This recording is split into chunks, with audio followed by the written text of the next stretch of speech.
Hello, I'm going to do a basic video on the attributes in Path of Exile, what they do, different ways of building around them. I'm also going to touch on sockets, how to roll socket colors on tricky bases, how the attribute requirements affect them.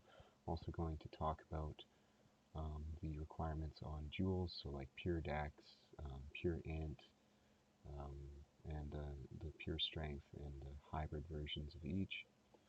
What the requirements generally are in gems like that. So you have an idea of, like, when you're doing a build, what you would want your attributes to be. Um, okay, so let's start off with some items that, let's start off with the basic stats of the attributes themselves. So intelligence um, is this upper area of the tree. Um, Strength, the lower left. Dexterity, the lower right. So intelligence, you can see the nodes are focused in this upper area, the witch area. You're getting the big percent node. Where is it? Over here. Um, there's also a big percent dex node down here on the lower right. And there'll be a big percent strength node over here. So yeah, that's the basic positions of the attributes of the tree. Strength-based ascendancies down here, dexterity-based lower right, and dex-based, the hybrid, shadow, intelligence dex in this upper right. You're going to have Templar over here, and you have the dex strength duelist down in this area. This being Marauder, this being Ranger, Scions in the middle. Yeah, so that's the basic layout of a passive tree that's centered around the attributes. Now the attributes, with intelligence you get mana and percent energy shield. There are builds that stack intelligence for damage. Whispering Ice is a good example of that. There's also builds that stack dex for, I think Rangers is common for that. There's some bows out there that scale from dexterity. Strength, Pillar of the Cage God is a good example of that. There's no local physical damage on this. You scale crit. I think Brutus Lead Sprinkler is another build if you want to look that up. But you're also, by stacking the strength, you're getting an additional 1% melee damage for every 5 strength. And so if you have strength on your belt, there's a good example of that. Heavy belts have strength on them. Do I have a heavy belt in here? I don't.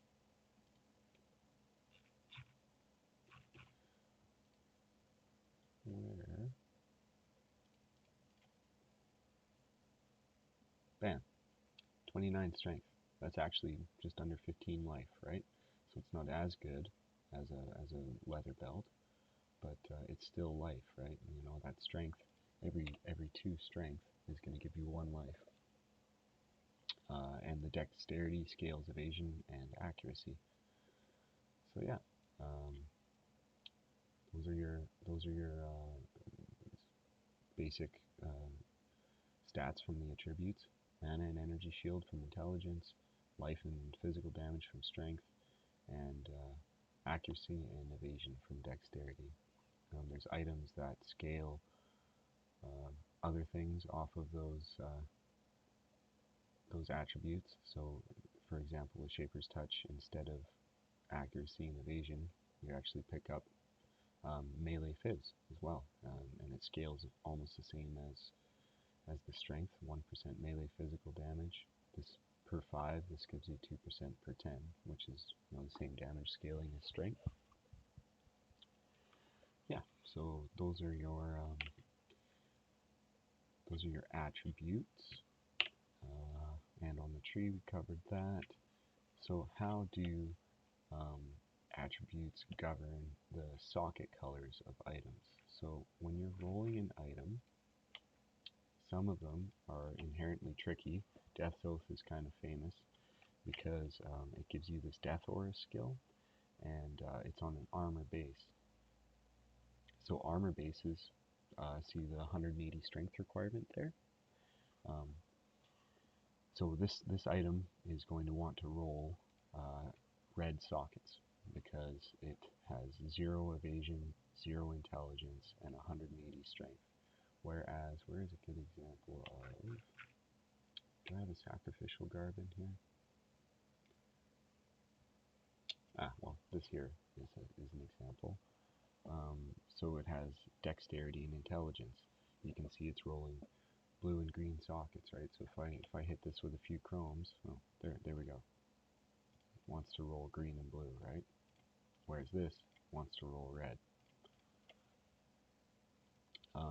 So a way of scaling that is if I want to get a blue socket on this guy, I just roll back and forth between 2 and 3, right?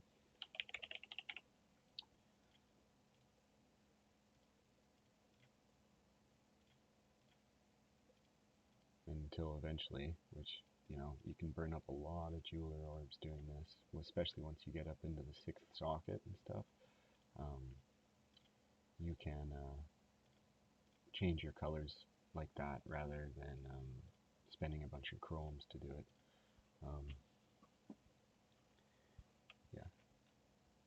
So that is the, see, it just rolled red every time because the 180 strength attribute there. It's really hard to get different colored sockets on items like that. What was the other thing we wanted to talk about on this? Okay, so we wanted to talk about the stat requirements of gems. So there's int based gems. You can see this guy's 111, this guy's 111. This is a hybrid gem, strength and int. 72 int, 50 strength, as well as this guy, strength and int. This is a dexterity jewel, very high dexterity requirement, the green blade vortex. So I'm in the upper dex portion of the tree, but because I didn't path down into dexterity, I have to grab this node up here in order to use this gem. So there's things like that that'll affect the way you path. See Winter Orb 155 int. So if you're using int-based jewels, I think shield charge is also a very high strength requirement example. Where do I have a shield charge? Should be somewhere. What's this melee fizz? This is 114. Where's shield charge? Where you at, bro? Don't have one, eh? Wild. Yeah, there, Tectonic Slam, 159. So, that's a high strength requirement jewel. So if you're looking at using a strength-based skill gem, it's generally the skill gems that have the high requirements of their associated attribute. So Winter Orb being a blue skill gem, it's a high strength or high int requirement. This is level 21.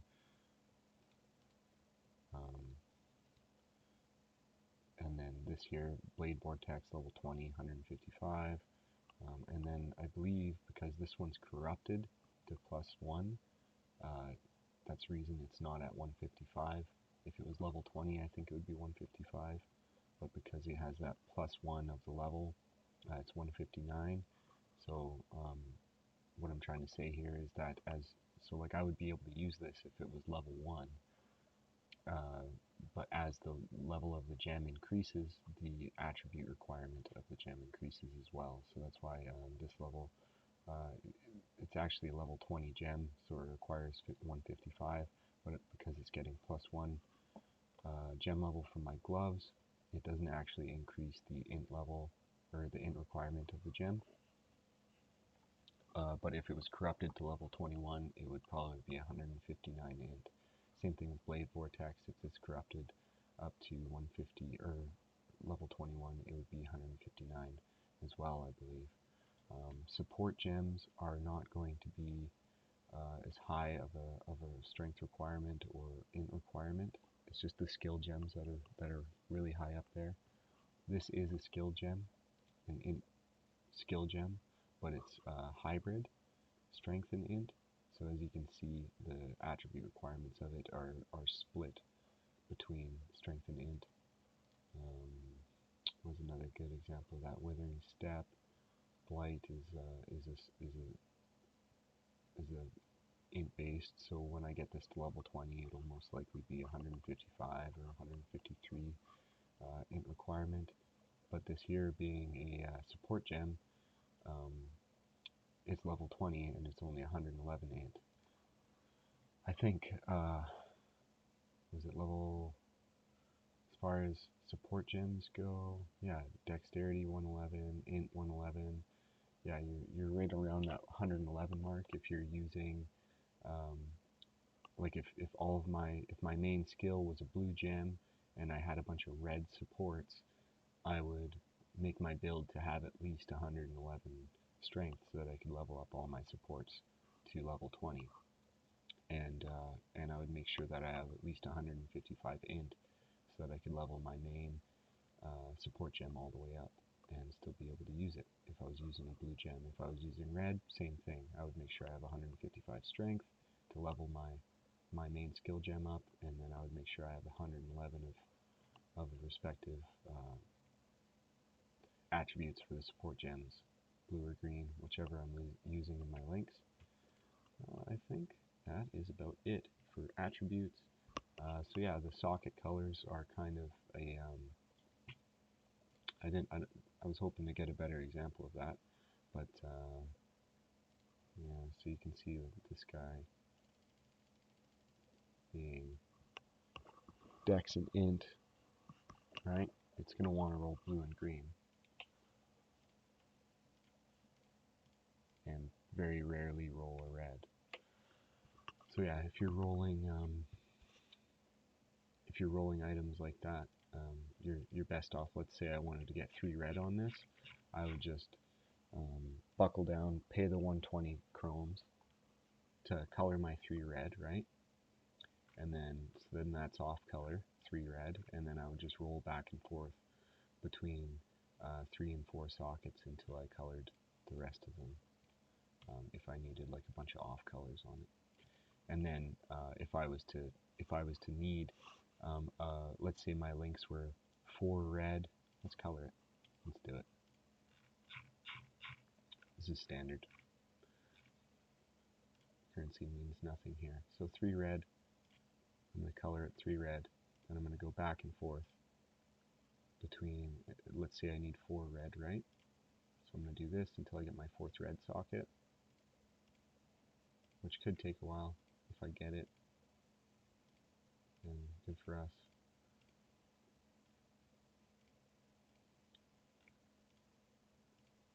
No, it's not going to happen. Oh, there, 4 reds, and then I go, let's say I want a green and a blue. So there's my blue, and hopefully we land green on this. Nope. Green, please. There we go. Colored it. 4 off. So you always, so my last sockets, I waited for the blue and the green because that's the one that's most common and they're the most expensive to roll. Hopefully that makes sense. That's an example of coloring off color bases. Alright, I'm glad that worked out and I could show you guys that. If I missed anything, remember this video is based on attributes. That was just an example of some items that scale with attributes, what they scale with every ascendancy, just basic stats, what they're associated with, where they're at on the tree, and how they interact with sockets and requirements, as well as the attribute requirements of gems when you're looking at your links at the beginning of a build. Just keeping in mind that if you are going to use a green gem, you're going to require a bunch of dex. Same thing with red. If you're using a main skill gem that's red, you're going to need a lot of the strength, or same thing with Dex or Int. The skill gems have higher stat requirements. Okay, well, I hope everybody learned something, and I appreciate the views. All right, have a good day.